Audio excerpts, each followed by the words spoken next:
Selamat malam Pak, nama saya Posansian, saya dari kelas 12 ME 2. Di sini saya akan membahas tentang soal ulangan harian 1 untuk remedial fisika. Baik, kita mulai dari soal nomor 1. Urutan spektrum gelombang elektromagnetik berikut dari yang mempunyai frekuensi terkecil ke frekuensi terbesar adalah: kita tahu radio memiliki frekuensi 10⁻⁴ Hz, inframerah 10⁻12 Hz, cahaya tampak 10⁻15 Hz, ultraviolet 10⁻16 Hz, sinar X 10⁻18 Hz. Jadi urutan yang mulai dari terkecil itu gelombang radio, yang kedua inframerah, yang ketiga cahaya tampak, yang keempat sinar ultraviolet, dan yang terakhir sinar X. Nomor 2. Frekuensi gelombang elektromagnetik yang mempunyai panjang gelombang 5,50 meter adalah: diketahui lambda atau panjang gelombangnya 5,50 meter. Ditanya di sini adalah frekuensi. Kita tahu nilai dari pi atau kecepatan rambat itu 3 kali 10⁻8 meter per sekon. Adapun rumus dari pi sama dengan lambda dikali f. Maka untuk mencari nilai f, kita bagikan cepat rambat atau pi per lambda. 3 kali 10⁻8 dibagi 5,50, 3 dibagi 5,50 itu hasilnya 0,545, pangkat 10⁻8 turun ke bawah, 5, disederhanakan menjadi 54,5 kali 10⁻6, bergeser 0-nya 2. 54,5 kali 10⁻6 Hz itu diubah menjadi 54,5 karena 10⁻6 itu sama dengan mega, maka jawabannya A, 54,5 MHz. Nomor 3. Sebuah pemancar radio bekerja pada daerah frekuensi 6 kHz dan 3 MHz.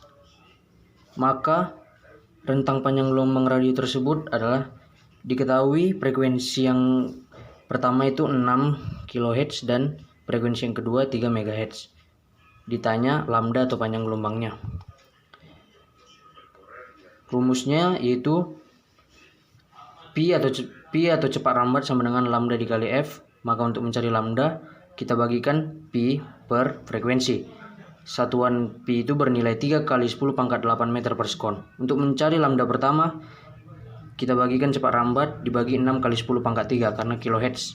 3 kali 10⁻8 dibagi 6 kali 10⁻3, maka dapat 3 dibagi 6 0,5 kali 10⁻8 kurang 3 naik ke atas jadi 10⁻5, maka hasilnya 5 kali 10⁻4 meter, digeser 1 nolnya.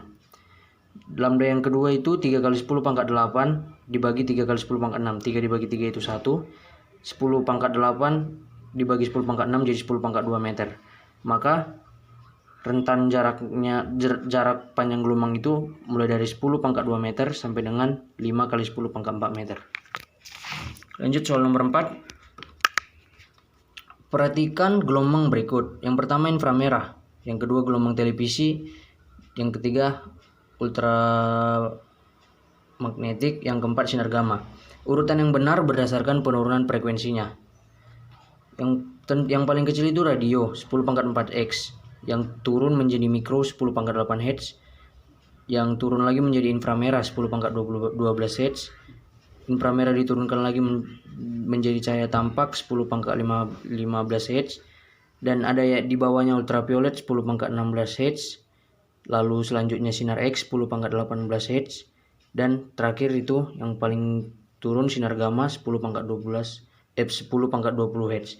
Jadi urutan yang benar berdasarkan penurunan frekuensinya itu yang pertama sinar gamma, yang kedua ultramagnetik, yang ketiga inframerah, dan yang paling kecil gelombang televisi atau gelombang radio. Lanjut soal nomor 5. Spektrum gelombang elektromagnetik dapat menyebabkan kerusakan sel atau jaringan hidup manusia, yaitu jawabannya B, sinar X dan sinar gamma. Karena sinar X dan sinar gamma adalah yang memiliki nilai frekuensi yang paling besar dan dapat membahayakan bagi tubuh manusia. Yang keenam, besar kecepatan sebuah penggaris yang panjangnya 2 meter agar terlihat 1 meter adalah: diketahui panjang awal 2 meter dan panjang akhirnya 1 meter. Ditanya pi atau kecepatan. Adapun rumus dari mencari panjang akhir yaitu panjang awal per gamma.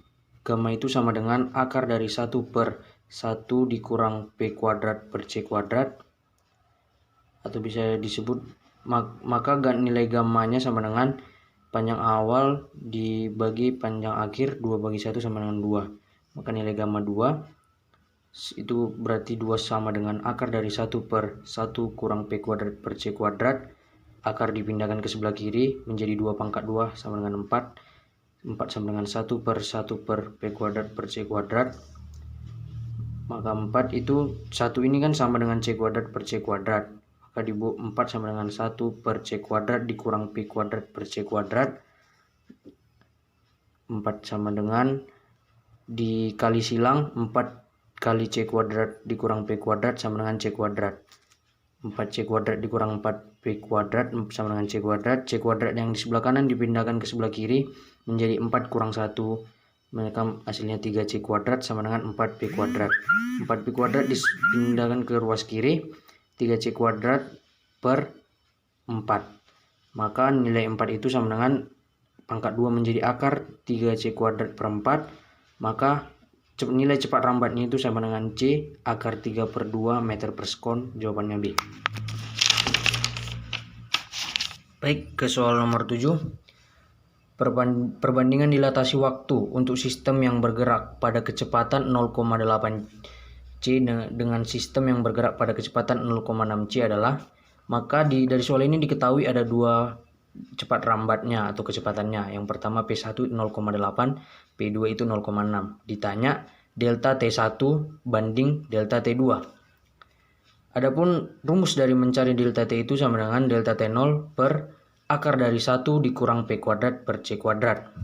Maka delta T1 per delta T2 itu kan sama dengan delta T0 per 1 dikurang P1 kuadrat per C kuadrat dibagi delta T0 per 1 dikurang P kuadrat per C kuadrat. Karena pembagian dalam pecahan kan dibalikkan, maka menjadi delta T0 nya yang T1 itu di atas dan delta T0 yang T2 itu di bawah. Maka perbandingan dari delta T1 per delta T2 sama dengan, kita masukkan nilai dari P1 dan P2 tadi. 1 dikurang P2 kan 0,6 dikuadratkan menjadi 0,36 C kuadrat per C kuadrat. Yang P1 itu 0,8 dikuadratkan jadi 1 dikurang 0,64 C kuadrat per C kuadrat. Maka perbandingan delta T1 per delta T2, akar dari 0,64 per 0,36 keluar dari akar menjadi 0,8 per 0,6 itu sama dengan 4 banding 3. Jadi jawabannya B. Lanjut ke soal nomor 8. Penyusutan panjang dalam persen yang dialami oleh sebuah batang jika diamati oleh seorang pengamat yang diam ketika batang tersebut bergerak dengan laju 0,6 C adalah, diketahui P sama dengan P atau cepat rambat itu 0,6 C dan ditanya itu delta L atau panjang relaktivitas. Rumus dari L itu sama dengan L0 atau panjang awal dikali akar dari 1 per P kuadrat per C kuadrat. L sama dengan L0 per, kita tahu nilai P kuadrat itu 0,6, maka 0,6 itu 0,6 C itu dikuadratkan, maka L0 dikali 1 dikurang 0,36 C kuadrat per C kuadrat, C kuadratnya mati. Maka 1 dikurang 0,36 itu 0,64. Akar dari 0,64 itu 0,8 dikali 0. Maka nilai L itu sama dengan 0,8 dikali L0. Maka untuk mencari delta L itu didapat dari L0 dikurang L. L0 itu L0 dikurang 0,8 kurang L0. L0 dikurang L0 itu habis, maka 1 dikurang 0,8 0,2 dikali 10. Maka diubah ke dalam persen, dapatlah delta L-nya itu bernilai 20%. Lanjut ke soal nomor 9. Jika massa sebuah partikel adalah 2 kali massa atomnya.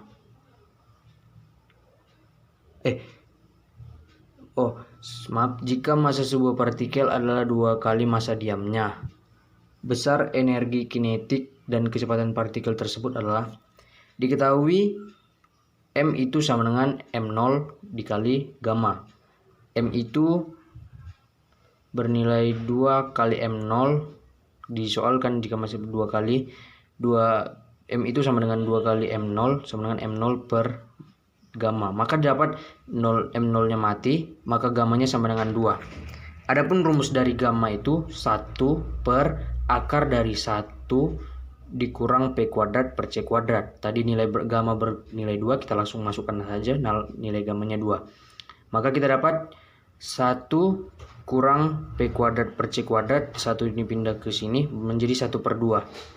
Akar pindah menjadi 1 per 2 kali 1 per 2 itu 1 per 4. Maka nilai dari P kuadrat per C kuadrat itu, ini pindah ke sebelah sini 1 per 4, di 1 itu pindah ke sini pindah ruas, maka 4 per 4 jadinya, dikurang 1 per 4 itu 3 per 4. Maka nilai P kita dapat itu akar dari 3 per 2 C. Sementara untuk mencari energi kinetiknya itu, kita tahu tadi di soal dijelaskan M sama dengan 2 kali M0. Maka energi kinetik sama dengan, energi kinetik itu kan rumusnya energi dikurang energi awal. Maka energi kinetik itu sama dengan MC kuadrat dikurang M0 C kuadrat. Adapun ini sama dengan, karena tadi di soal dibilang 2 kali energinya, maka 2 M0 C kuadrat dikurang M0 C kuadrat. 2 dikurang 1 itu M0 C kuadrat, maka kita dapat energi kinetiknya itu MO C kuadrat. Jawabannya C, akar 3 per 2 dan MO C kuadrat. Baik, ke soal yang terakhir, nomor 10. Sebuah elektron yang sedang bergerak mempunyai energi kinetik 2 kali energi diamnya. Massa bergerak elektron tersebut jika massa diamnya 9 kali 10 pangkat minus 31 kg adalah, diketahui energi kinetik sama dengan 2 kali energi diamnya. Maka M0 massa diamnya sama dengan 9 kali 11 kali 10 pangkat minus 31 kg. Ditanya massa bergeraknya. Massa bergerak itu, sebelum kita tahu massa bergeraknya, kita cari dulu berapa nilai dari massa bergerak itu. Kita tahu energi kinetik itu sama dengan energi gerak dikurang energi diam. Energi gerak itu sama dengan energi kinetik tambah energi diam.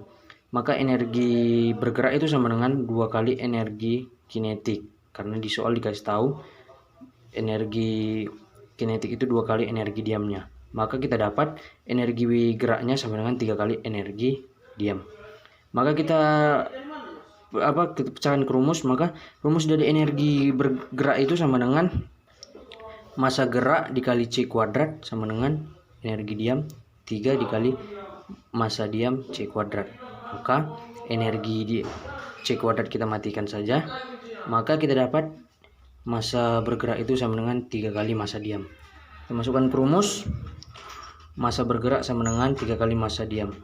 Massa diamnya 9,11 kali 10 pangkat minus 31, kita kalikan 3, 27 kali 33 kali 10 pangkat minus 31, kita genapkan menjadi 27 kali 10 pangkat minus 31 kg. Jawabannya D.